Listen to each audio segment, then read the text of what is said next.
So hi everyone, this is Kiki Vlog, si Filipino reactor based here in Saudi Arabia, and welcome back to my channel. Agad-agad gawa na natin reaction video. Itong interview nga ang si Celine something. Wait, let me just check the name.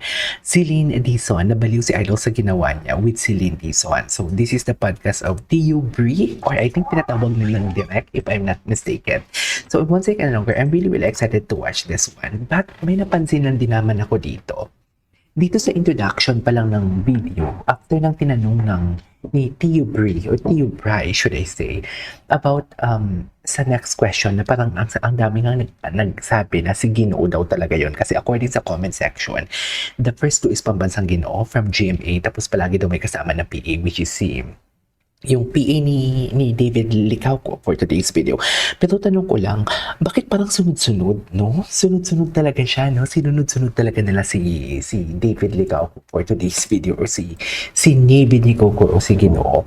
Pero nevertheless, hindi naman niya pinangalanan kung sino, but ang daming nag-assumption talaga na si David Licauco na yun. And then napanood ko na din to kanina, pero hindi masyado ako nakatuto kasi habang pinapanood ko siya, nag-edit ako. Pero napansin ko lang sa video na to habang pinapakinggan ko kanina, it's just that ready siya sabihin. Ready siyang sabihin kung ano ang kailangan niyang sabihin. Kasi, prior to this question na pumunta sila kay Ginoo, kay David Licauco, kay topic ko, no? Or dito sa tinutukoy niyang taga-GMA na pambansang Ginoo, which is we all know, huwag na tayong pa-hypocrite, we all know na si David Licauco ang pambansang Ginoo na sinasabi niya. Bago sila pumunta dito sa topic na to, may pinag-uusapan sila about sugar daddy. And right after that, ito na nga, yun yung sagot niya. So, ito na nga, gumanon siya bigla. So, basically, parang gusto niya talagang sabihin kung ano man ang dapat niyang sabihin. So, basically, kung si David man ito or kung sino man, bakit niya kailangang sabihin to sa podcast? What is her motive, should I say? Diba? Kasi, bago siya tanungin or nang tinanong siya, agad-agad, may sabi agad siya na, eto na nga. Bakit may eto na nga? 'Di ba? Kasi usually pag sinasabi mong eto na nga or eto na nga yun, eto na nga, parang handa ka sa sasabihin mo eh. Kumbaga parang pinaghandaan mo siya and gusto mo talaga siyang sabihin kahit hindi pa itatanong sa'yo. 'Di ba? Kasi parang eto na nga. Parang tingnan natin. Ngayon naman kita, ano yung pinaka-wild na ginawa mo sa lalaki? Ala, eto na nga. Hala, eto na nga. Yan yung sinasabi ko. Hala, eto na nga. Bakit parang ready siya for today's video? 'Di ba? Yun lang yun. Kung sino man ang lalaki, kahit hindi man si David, kung i-analyze natin, bakit parang ready siya na kahit sabihin mo, kahit hindi itatanong sa kanya, sasabihin niya. Kasi ang sabi niya, hala, ito na nga. I mean, you know what I mean? Kasi di ba, yan din yung sinasabi ko kanina, pero ang tinutukoy niya kasi talaga, huwag tayo magpa-hypocrite talaga. Ang tinutukoy niya talaga is from GMA, tapos si Pambansang Ginoo, ang kilala bilang Pambansang Ginoo, may love team and everything. So parang ako napaisip talaga ako, pero bakit aside sa parang ready siya na kahit hindi naman tanungin, pero bakit parang sunod-sunod talaga yung pag-atake sa kanya kay David. Kasi ang daming nag-assumption dito na si David daw talaga to eh. Kasi Pambansang Ginoo, sino ba naman yung Pambansang Ginoo? Kundi si David lang, right? Anyways. Kinain ko yung pet. Grabe. Ano yan nung napanood ko Okay. yun? Kanino ka ba napanood? Kay Rob. Oo, nung napanood ko yun, Okay. parang nag-isip ako, anong reaction ng lalaki pag kinakain? Kung kailan lang Kay- pala to? Oo, Nagmura pa kailan talaga. lang yun. Tapos, ayun nung trinay ko, ay, oo nga, no? Paano siya nag- Tsaka the way siya magsalita, parang alam mo yung parang hindi spontaneous na katulad natin magsalita. Or maybe dahil yan lang yung personality niya. Hindi pong alam mo yung hindi dapat consistent ka sa sinasabi mo. Although consistent naman siya, pero iniisip niya mo na hindi spontaneous. 'Di ba? Parang ang slow ng facing ng pagkakasabi niya. Anyways. Ay, so nakahiga siya, Oo. Okay. Kasi syempre, di ko dapat kakain Boyfriend ng mo to, bango kasi o hindi. kaano lang? May bango Kaano lang? kasi. Hindi. Ka-jerjer Nakilala lang. ko lang siya sa bar sa BGC. Okay. Pinoy. Okay. Yung tipong alam mo yung parang alam mo yung parang shinare mo na to itong ganitong klaseng topic. Pero parang alam mo yung parang Yung tipong mga ganyang klaseng gesture, yung tipong alam mo yung ready ako, sasabihin ko to kahit hindi itatanong sa akin. Sige, magtanong ka pa, something like that. Hindi po alam mo din naman na alam na ng kausap mo. Pero, parang alam mo yung pinapakita mo lang sa ibang manonood o sa ibang makakarinig na sinasabi mo na parang alam mo yung kunwari, ayaw mong sabihin pero sasabihin mo. You know what I mean? Parang ganun yung analysis ko dyan eh. Saan? Motel? Sa condo niya. Okay. Alright. Oo, yung mga ganyang klaseng oo. Di ba? Yung tipong alam mo yung parang, ano ba? Sasabihin ko ba talaga o hindi? Pero kanina kasi, hindi kasi consistent. Pero kanina talaga, eto na nga. Di ba yun yung sabi niya, eto na nga. Tapos ngayon parang the way siya, parang alam mo yung tipid na ngayon siya sasabihin niya. Pero kanina, sure siya na isang sabi pa lang anong pinakawalan sasabihin mo. Eto na nga. Yung gusto niya talagang sasabihin, eto na nga. Actually, I'm not familiar with the girl. Mas matanda sa'yo? Oo. Pero sabi niya dito 20 plus na eh. Ilang taon? 20 plus. 20 plus. Okay. Okay. Ngayon, ginawa mo? Ayan. Wait lang. Kinain ko yun kasi sobrang bango. Sobrang bango lahat eh. Showbiz. Artista to? Oo, artista siya. Ayan. Kilala siya. Kilalang O, di ba? Siya pang nagsabing kilala siya, pero nang tinanong niya siya, sige nga, clue. Parang ayaw niya pa. Yung tipong pilitin mo ko. Parang something like that. Kung ayaw mo talaga, kahit sabihin mo nagsabi ka na ng artista ka, or kung artista man ang gusto mong itukoy, tama na yun. Kung ayaw mo talagang ipahalata pa sa ibang manonood kung sino talaga. Alam mo yung parang dahan-dahan lang talaga. Dahan-dahan lang yung atake niya.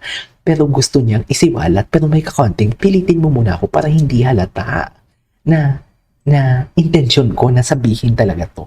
Pero whether it's David or not, whether it's kung si David man yan o hindi, pero sabi ko nga, huwag tayong magpahipokrito talaga. Huwag talaga tayong magpahipokrito kasi dun pa lang sa pambansang Ginoo na sinabi niya, yun na talaga yun eh. Artista? Oo. Anong channel? Bawal man. O di ba may magpaganito pa siya. Sabi niya kanina, eto na nga. Tapos ngayon bawal malaman. So ano to, pilitan tayo for today's video. Walang pangalan, channel lang. GMA. Tsaka nakakapagtaka talaga, sunod-sunod. Diba? Kaya ang hirap din paniwalain, ano ba, yung mga nakikita ba nating photo sa TikTok? Ano ba, bakit napaka-timely relevant talaga na nangyayari? Intention ba talaga to para sirain si Ginoo?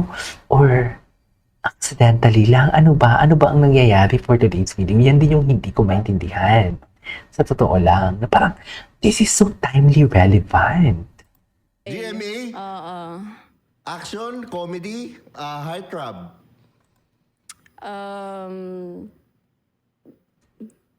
Diba? Oh. Halata kasi sa, ni ate girl, halata talaga sa kanya. Yung tipong alam mo yung gusto niyang sabihin, pero gusto niyang pilitin muna siya. O para magmukhang parang hindi, parang magmukhang hindi halata na gusto niya talagang sabihin. Kunwari, paayaw-ayaw pa siya, pero yung intention niya talaga, yun talaga yun. Sasabihin niya talaga. You know what I mean? Oh, pero kanina, sure na sure siya. Yun na nga. Pero ngayon, parang, di ba? Love story. Isang malaking clue. Sinabi niya na GMA. Isang malaking clue. Hindi naman tayo nagme-mention eh. Isang malaking clue.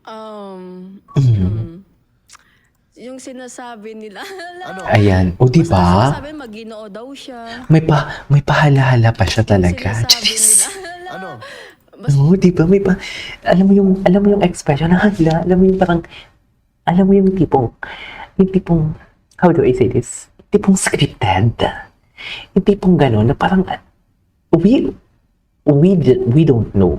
We don't know kung totoo man ang sinasabi niya o hindi, kung si David pa niyan or hindi. We really don't know. But based on the something like, sa kanyang mga expressions, sa kanyang body language, it's just that intention niya talagang sabihin. Pero nag-iinalti pa siya na kunwari ayaw niya sabihin na parang ang nagmumukhang sinabi ko lang naman to because pinipilit ako ng host eh. Or ng host. Something like that. Sa sinasabi, Maginoo daw siya. Di ba may mga daw pa daw siya? Which is, oh my God. Okay. Maginoo. Tapos ano pa? Isa pa? Ano pa? Isa pang clue. Yung matinding clue. Pambansang Ito yun, Maginoo no? daw. Bansa Maginoo. Ay, Tsaka bakit may daw? 'Di ba? Bakit may mga daw pa siya? Halatang alam mo yung halata talaga na parang plinano. Should I say? I don't know. Bakit may ganito? I really don't know. Like, literally, mapapaisip ka na lang talaga. Dear, hindi na ayaw kong ituloy kasi baka may mga kabataan din tayong may mga kabataan tayong mga viewers kasi medyo sensitive itong topic nila for today's video. But, kung ano man yan, it's just like mapapaisip ka na lang talaga. Ano ba to? Sunod-sunod yung mga ganitong chismis na binabato kay pambansang Ginoo. Ano pa ba to? Ang mga nakikita ba natin sa TikTok, makatotohanan ba? Or sadyang pawang propaganda lang para sirain si Ginoo? Actually, mapapaisip ka talaga eh. Di ba? Parang, ano ba? Is that kung girlfriend man yun talaga ni David? Bakit sumunod-sunod na ganun? You know what I mean? Pero ang sinasabi ko nga, no matter what, barda pa din ako kasi I love them about their craft and everything. You cannot take away that from us. So please, hindi naman tayo sure kung sino kasi hindi naman nila pinangalanan pero hindi tayo magiging hipokrita. But since wala tayo sa sitwasyon kung saan nangyari ang mga ganyan, as what I've said, always choose to be kind. Kung gusto nyo umalis sa barda, kung gusto nyo i-stop ang pag-support sa barda because sa mga ganitong klaseng sitwasyon lang, we cannot judge David Licauco for this one. Although kahit hindi niya pinangalanan, pero doon pa lang sa pambansang Ginoo, tinutukoy niya na talaga sino na ba yung pambansang Ginoo sa Pilipinas kundi si David Licauco lang. Diba? So doon pa lang sa pagtukoy niya na it's really obvious talaga kung sino yung tinutukoy niya. But then, we cannot judge kung ano man ang nangyari doon, kung anong pinagdadaanan, wala tayong kaalam-alam kundi si David Licauco lang. Ito lang yung masasabi ko. As long as hindi nagiging harm si David sa atin, as long as sinuportahan natin siya because of his craft, should I say, doon na lang tayo. Okay, yun na lang yung panghahawakan natin. We love Barbie, we love David. Kung ayaw nyo na sa kanila, kung ayaw nyo na because hindi nagkatuluyan o hindi nag-end kayo. Actually, hindi pa naman tapos ang laban, dear. Yes. Si Barbie nga, nakakala ko dati 7 years. Magpapakasal na, hindi pa tapos ang laban. Okay? Hindi pa nga nagsasalita si David or si Barbie for today's video. So, di ba mapapaisip na huwag natin kalimutan yung mga pa-emblem ni Gunoo, yung mga previous interview niya, as long as hindi. Pero yung kamay, no, yung picture na lumabas, parang hindi talaga si David. Hindi talaga ako convinced din eh. Pero yung cup, yung damit, nagkakapares, pero yung katawan, hindi talaga, dearie. Kasi ang kamay talaga, ang laki talaga ng kamay, tsaka ang puti eh. Hindi naman ganun kaputi si Ginoo for today's video, right? Anyways, that's all for today's video. This is Kijimo Vlogs, and see you on my next vlog. Bye!